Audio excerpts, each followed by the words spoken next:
What's up, guys? It's your boy Justin here with another Halloween month review, which I was this close to like canceling Halloween month. You guys don't know how close I was. If my last video had gotten less than 10 views and like no likes, I was gonna cancel Halloween month because I'm feeling sick and I have a deadline to lose a certain amount of weight till November. So I'm like, I was this close to canceling Halloween month because I was like, oh man, what's the point? But you know what? Keep the likes and comments coming, guys, and I'll upload on a regular basis. If I get no likes and no comments, I'm going to only upload when I feel like it. Just letting you guys know. So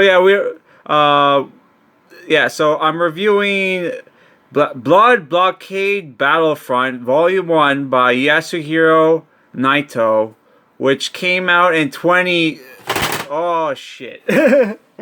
which came out in like 2011. I think it was like around the same time as when the other Nightow, I forget what his name, Helsing guy, came back with his new manga Drifters, right? Where basically you have these two legends from the late 90s, early 2000s came back to do modern manga, right?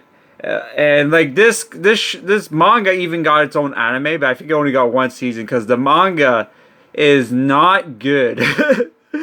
It's not. Oh my god. Which I wish I knew that when I first started, because I bought the 7th volume because I'm like, oh yeah, Yasuhiro Nightow has a new manga. Read it, didn't like it, and I'm like, maybe if I get the first 6 volumes, I'll like it. And I read that, and oh boy, this manga is not good, which sucks because the manga has potential, right?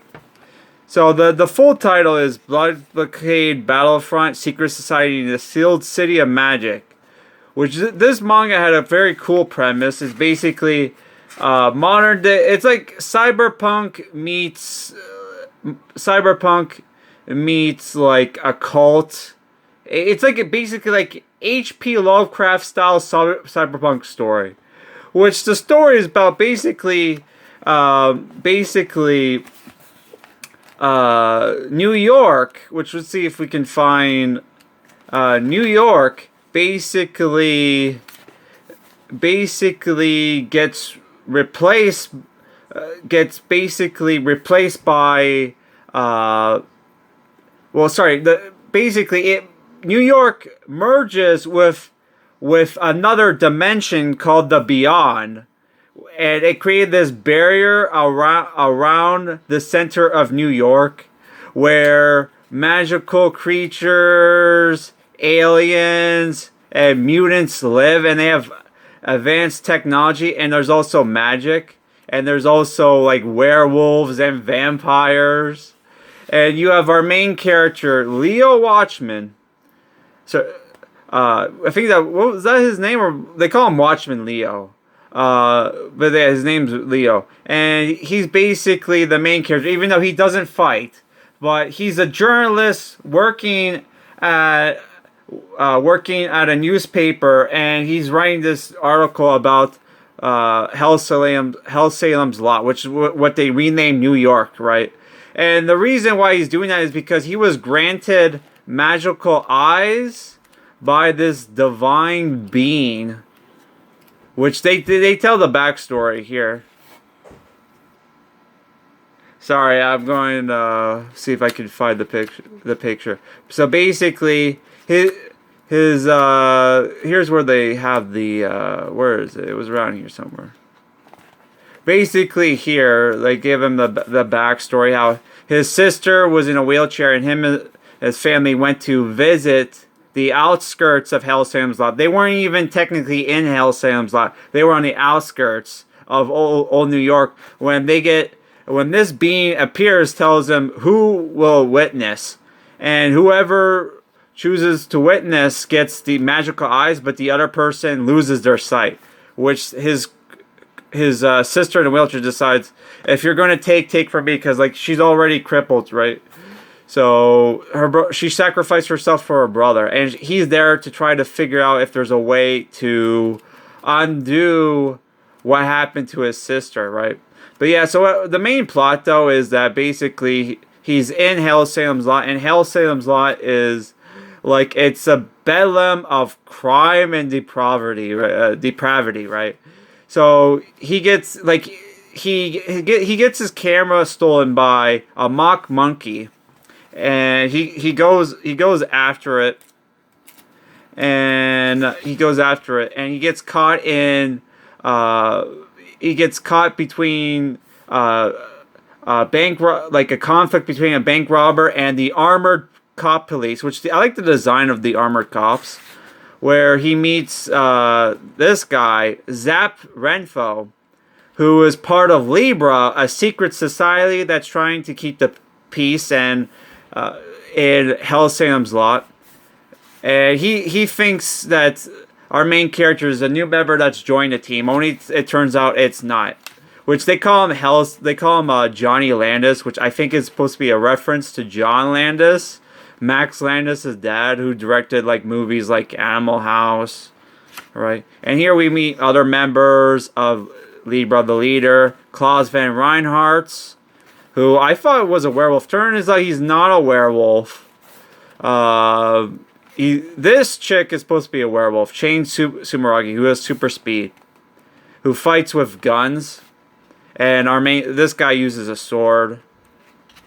And the gimmick of this manga is that they use blood as weapons and special attacks. But yeah, so the plot of the main manga is that this guy, Fent, the King of Depravity, who's a vampire or part of the blood breed, released this half of a demon, who's going to go around killing things, looking for the other half of his body, which will get summoned every couple minutes until it merges until the other demon finds it.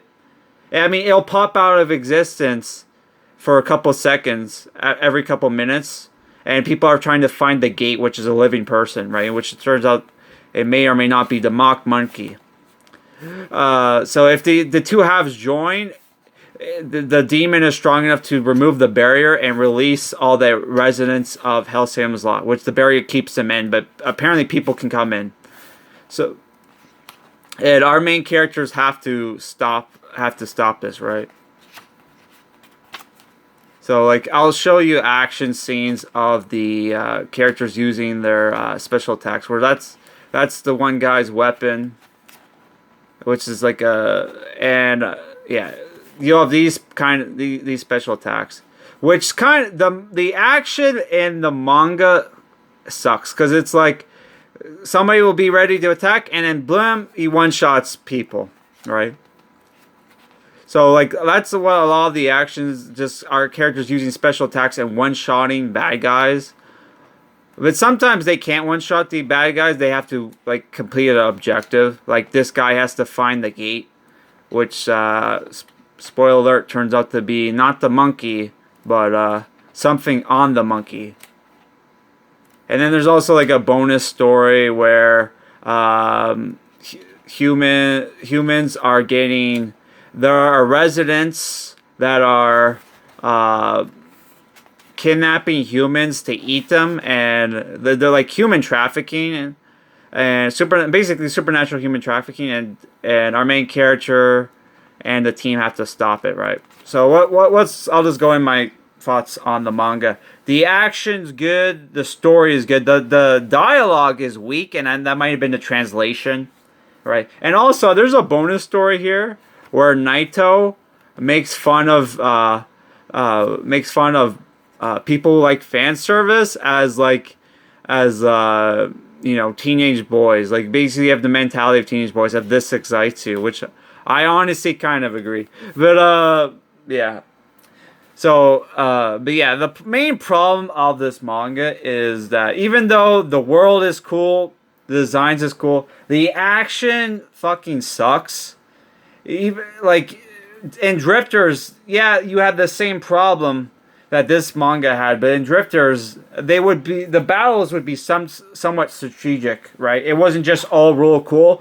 This manga, when it comes to the action, is just trying to be real cool, and the action is just terrible. Real cool is not enough Just ask the people of Gangster, the people who animated the Gangster fucking anime. Was Rule Cool enough? No.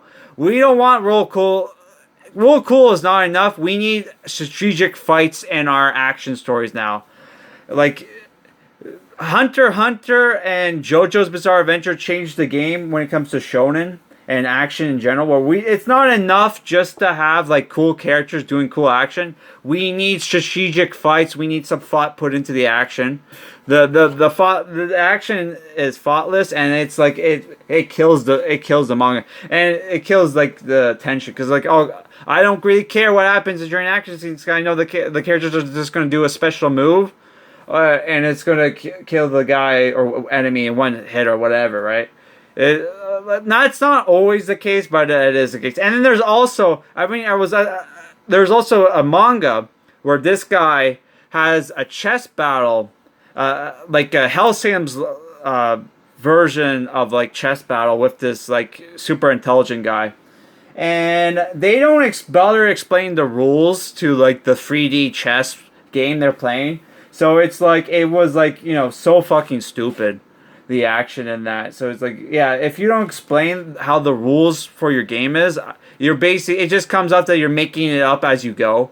Which at the time I was reading like, you know, the old Yu-Gi-Oh manga, and how they handled like that shit way fucking better, man. It's like, oh, it was so fucking bad.